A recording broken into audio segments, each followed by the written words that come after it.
Welcome to Tripura Info News Update. Medical college এবং GB হসপিটালের পক্ষ থেকে আপনাদের সামনে এসেছি।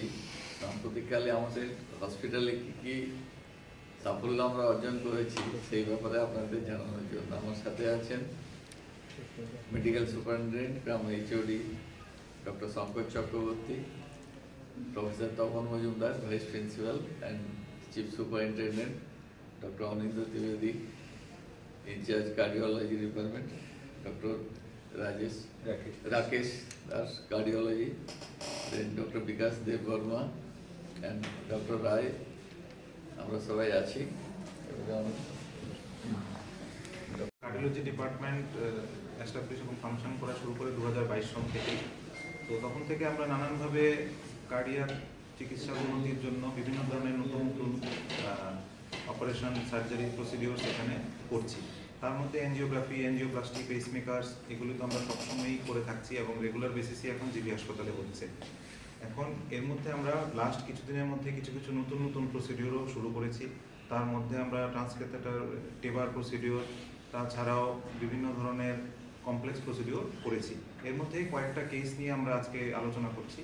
এর মধ্যে একজন আছেন আমাদের কাছে, যিনি 57 বছর বয়সেও, তিনি আমাদের কাছে প্রেজেন্ট করেছিলেন। ওনার অ্যাকচুয়ালি হাতের একটা রক্তনালী সাডেনলি বন্ধ হয়ে যায়, যেটাকে বলে অ্যাকিউট লিম্ব ইসকেমিয়া। সেই থেকে ওনার হাতের রক্ত সঞ্চালন বন্ধ হয়ে যায় এবং ওনার বাম হাতটা পুরো বিকলের মতো হয়ে প্যারালাইজ সিচুয়েশনে ছিল। তো সেই কন্ডিশনে আমরা ওনাকে পাই এবং ওনাকে অতি সত্বর চিকিৎসার মাধ্যমে ওনার সেই রক্তনালীকে ওপেন করে সেখানে স্টেন্টিংয়ের মাধ্যমে রক্ত প্রবাহকে ঠিক করা হয়। তো এরপরে উনি কিছুদিনের মধ্যেই আস্তে আস্তে হাতের ফাংশন এবং সবটাই ফিরে পান, না হলে এই হাতটা পুরোটাই কেটে বাদ দিতে হতো। এছাড়াও আমরা আরও ভেনাস ইন্টারভেনশনস এবং কিছু কিছু ভাস্কুলার ম্যালফরমেশন সেগুলোরও আমরা কেস করেছি। তো যেগুলোর ব্যাপারে ডক্টর রাকেশ আপনাদের ডিটেলস একটু বলবেন। নমস্কার সবাইকে। একজন 2 ইয়ার্স ওর ডান হাতে এটা হিমানজোমিয়া নামে একটা রোগ হয়, সেটাতে রক্তনালীগুলো অ্যাবনর্মালভাবে অনেক বেশি বড় হতে শুরু করে এবং সে অন্য জায়গার থেকেও সে রক্ত সাপ্লাইয়ের জন্য সেই জায়গায় মাসেলটা আস্তে আস্তে বড় হতে শুরু করে এবং তার জন্য ওই হাতের সে ফাংশন আস্তে আস্তে খারাপ হয়। নর্মালি এটা সার্জারিরা পটি করে বাদ করে দেয়, কিন্তু এখন ওর হাতের যে ইনভলভমেন্টটা ছিল সেখানে মাসেলটা এত বেশি ইনভলভ হয়ে গেছিলো যে যদি ওটা কেটে বাদ দিত মাসেলটাও বাদ দিতে হতো, তাহলে ওর ডান হাতটা দিয়ে ওর কিছু কাজ করতে পারতো। তো সেই ক্ষেত্রে কিছু স্পেশাল টেকনিক এসে গেছে, যাদের শুধু ওষুধের দ্বারাই সেই যে টিউমারটা আছে রক্তনালীর টিউমার, সেটা যদি ওষুধ দিয়ে দেওয়া হয় তাহলে সেই রক্তনালীগুলো আস্তে আস্তে মরে যায় বা ফাংশন কমে যায়। তো সেই ক্ষেত্রে সেই টিউমারটা আস্তে ছোটো হয়ে যায় এবং আমরা প্রথম সেটিংয়ে এটা করার পরে ওর প্রায় 70% যে টিউমারটা ছিল সেটা ছোটো হয়ে গেছে। এখন আর 20-30% আছে, সেটা আস্তে আমরা নেক্সট সেকেন্ড ও থার্ড সেটিংয়ে আস্তে আস্তে করবো আমরা। এখনও রাতেবেলা ঘুমোতে পারে, হাতটা নিয়ে সব নর্মাল কাজকর্ম করতে পারে। আগে প্রতিদিন রাতেবেলা ঘুমোতে পারতো না হাতে ব্যথার জন্য। আরেকজন পেশেন্ট আছে আমাদের 57 ইয়ার্স, উনি সিকিডি পেশেন্ট ছিলেন, কিছু দিনের জন্য ডায়ালিসিস নিতেন, হাতে ফিস্টুলা হয়ে ডায়ালিসিস ফিস্টুলার সাহায্যে করতেন। পরবর্তী সময় কিডনির ফাংশন ভালো হওয়ার জন্য ফিস্টুলাটা বন্ধ করে দেওয়া হয়েছে, আর ডায়ালিসিস লাগছে না এখন। এখন সমস্যা হয়েছে যে ফিস্টুলাটা বাড়ানো হয়েছিল তার জন্য যে ভেইনটা আছে হাতে, সেই ভেইনটা বন্ধ হয়ে যাচ্ছে এবং সেটা কিছুদিন পর পরে বারবার বন্ধ হয়ে যাচ্ছিল। আগেও 2বার সেই ভেইনটাকে বেলুন দিয়ে এনজিওপ্লাস্টি করা হয়েছিল, কিন্তু সেটা থার্ড টাইম ফেলুর হয়ে গেছে। এবার আমরা সেই রক্তনালীটা যেটা 100% বন্ধ ছিল সেটা ওপেন করে বেলুন ফুলিয়ে এবং সেটা স্ট্যান্ড বসানো হয়েছে এবং এটা গতকালকে আমরা করেছি 1 জানুয়ারিতে। এবং সেটা করার পর ওর হাতটা যে সোয়েলিং ছিল এবং হাতে যে অন্য রক্তনালীগুলো মোটা হয়ে গেছিলো সেটা তৎক্ষণাৎই একদম চলে গেছে। এই দুটো খুব গুরুত্বপূর্ণ কেস। এই জন্য যেগুলো শুধু নর্মাল কার্ডিওলজি যেরকম শুধু হার্টের জিনিস করতে হবে এরকম না, আমরা অন্য রক্তনালীতেও আমরা সেগুলো ইন্টারভেনশন করতে পারি এবং সেক্ষেত্রে অনেক ক্ষেত্রেই একটা মেজর বড় ওপেন সার্জারি থেকে রোগীকে বাঁচানো যায়, যেটা মাইনর কোনো নর্মাল জীবনযাপনে পরবর্তী সময়ে কোনো এফেক্ট করে না। প্রথম না? হ্যাঁ, এরকম ধরনের ত্রিপুরাতে আমাদের জানা হিসেবে প্রথম কেস। যেমন ডক্টর অনিন্দ্য তুমি যেটা বলছেন acute limb ischaemia is a very ডেডেড কমপ্লিকেশন। একুট সময় যদি ইন্টারভেনশন না করা যায় ওই হাড়টা কেটে বাদ দেওয়ার সম্ভাবনা 100%। যদি সেই তৎক্ষণাৎ সেটা না করা যেত তাহলে হাড়টা ইম্পোর্টেশন করতে হতো না, হাড়টা কেটে বাদ দিতে হতো। তো জিবি হসপিটালে একুট লিম্ব ইস্কেমিয়া আমাদের জানা মতো আমি প্রায় 1.5 বছর ধরে আছি, উনি তো 2.5 বছর, is the first case. And haemangioma intervention করেও আমাদের জানা মতো ফার্স্ট কেস, অ্যান্ড ভ্যানাস স্টেন্টিংও আমাদের জানা মতো ফার্স্ট কেস। জীবিত এখন এরকম পরিষেবা পাওয়া যাবে?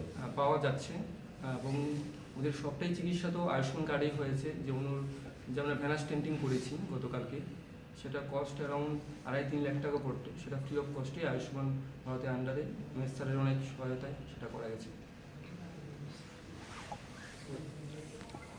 প্রায় ওষুধই আয়ুষ্মান থেকে পাওয়া যাচ্ছে না, সেই বিষয়টা কি কারণে স্যার, বা আপনার নলেজে আছে কিনা যে আয়ুষ্মানের সব ওষুধ কেন পাওয়া যাচ্ছে না? কারণ একটা জিনিস আজকেও আমি বলছি, এই আপনারা যে সাংবাদিক সম্মেলন কভার করছেন, এটা সারা ত্রিপুরার মানুষই শুনে। আপনারা প্রিন্টিং মিডিয়াতেও পরের দিন ওঠান, তারপরে ইলেকট্রনিক মিডিয়াতে সারা ত্রিপুরার মানুষের কাছে যায়।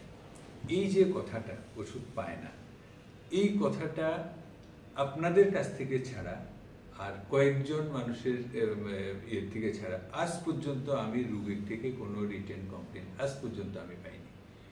যে কেউ ওষুধটা যিনি পান না, ওনারই তো দরকার একটা রিটেন কমপ্লেন করে আমাকে জানানো যে আমি এই ওষুধটা এখান থেকে পাইনি। এত বছরের মধ্যে আজ পর্যন্ত একটাও পাইনি। কিন্তু এমন কিছু কিছু লোক মাঝে মধ্যে আমাদের এখানে আসে যে স্যার আমরা এখানে গেছি, এই ওষুধটা আমরা পাইনি। আমরা সঙ্গে সঙ্গে ওষুধের দোকানের মালিককে ফোন করেছি যে কেন পাইনি। ওরা বললো হয়তো এই দোকানে না থাকলে আপনি অন্য বাইরে থেকে কিনে এনে দিন, বাইরে থেকে কিনে এনে দিয়ে আপনি ওনাকে সার্ভ করুন আপনার সঙ্গে। তো আমার সেই এগ্রিমেন্টই আছে, আপনি করবেন না কেন? ওরা করেছে, করতে বাধ্য হয়েছে, এরা কখনো ডিনাই করেনি।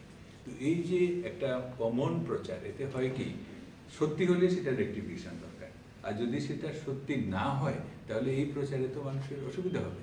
কারণ যে লোকটা ক্যাশলেস সার্ভিস পেত এই প্রচারের কল্যাণে, সে মনে করবে আর এখানে কোথায় ওষুধ পাবো, আমি তাড়াতাড়ি ওষুধটা দোকান থেকে কিনে নিয়ে আসি। কিন্তু সে তো এখানে ক্যাশলেস পাওয়ার জন্য যোগ্য ছিল।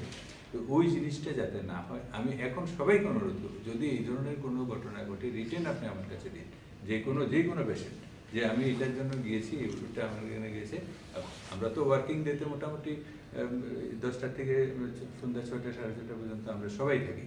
সবাই না থাকলেও আর 9টা থেকে তো আমাদের ক্লিনিক্যাল ডিপার্টমেন্টের এবং অন্যান্য ডায়াগনস্টিক ডিপার্টমেন্টের ডাক্তারবাবুরা থাকেন 4:30 পর্যন্ত। আমরা এরপরও আরও ঘন্টা, 1.5 ঘন্টা 2 ঘন্টার মতো থাকি। তো এই সময়ের মধ্যে কিছু হলে জানাতে পারে, এই সময়ের বাইরে কিছু হলে ওয়ার্ড মাস্টারের অফিসে জানাতে পারে, তারা ওইখান থেকে যোগাযোগ করতে পারে, প্রয়োজন ওরা আমার সঙ্গে যোগাযোগ করবে। প্রবলেমটা তো সলভ হওয়া উচিত। কিন্তু একটা উড়া এই জিনিসটা বহুদিন ধরে চলছে যে পাওয়া যায় না। হ্যাঁ, দেখুন, কিছু ওষুধ আছে যেমন রেয়ারলি ইউজ হয়, হ্যাঁ, খুব কস্টলি ওষুধ, এগুলি কেউ রাখে না। এগুলির ক্ষেত্রে আমরা করি কি, যে এই ওষুধটা যে ডাক্তারবাবুরা প্রেসক্রাইব করেন, আমরা ওদেরকে বলি যে তুমি এই ওষুধটা আনতে হবে। তারা 3 দিন 4 দিন 5 দিন 7 দিন, অনেক সময় 10 দিনে। কালকে যেমন একজন আমার কাছে এসেছিল একটা ওষুধের জন্য, ওই মুখ্যমন্ত্রী সমীপ ইস্যুতে ওষুধটা প্রেসক্রিপশন হয়েছে এইমস থেকে। তারপর এটাও দিল্লি ছাড়া অন্য কোথাও পাওয়া যায় না, ইভেন ওপেন মার্কেটে আগরতলা কোথাও পাওয়া যায় না। তো এই তো আমি ওনাদেরকে ওষুধের প্যাকেটটা ওখান থেকে আমি নিয়ে এসে ওদেরকে দিয়েছি যে ওই রুগীটাকে আমরা ভর্তি করে ওকে ফ্রি অফ কস্ট ওষুধটা দেবো। খুব দামি ওষুধ, একটা প্রতিদিন একটা ট্যাবলেট লাগে, অনেকদিন খেতে হবে। এক একটা ট্যাবলেটের দামই আমার মনে হয় 97 টাকা না 98 টাকা, মানে খুব কস্টলি। তারপরে আমি বললাম এটি, তো তারা বলছে আমাদের একটু সময় দিতে হবে।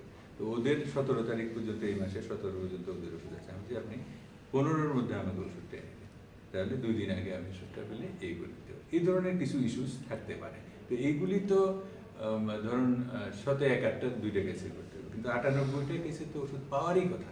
যদি না পায় ডাইরেক্টলি কমপ্লেন করুক এবং রিটেন কমপ্লেনই করুক, তাহলে আমরা দেখব।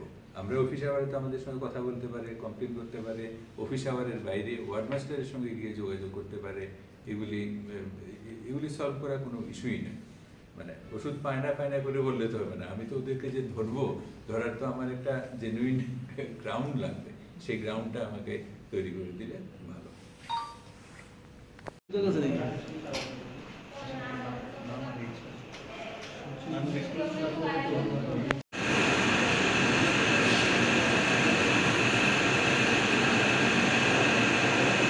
Subscribe to Tripura Info and press the bell icon so that you never miss any latest updates and news on Tripura.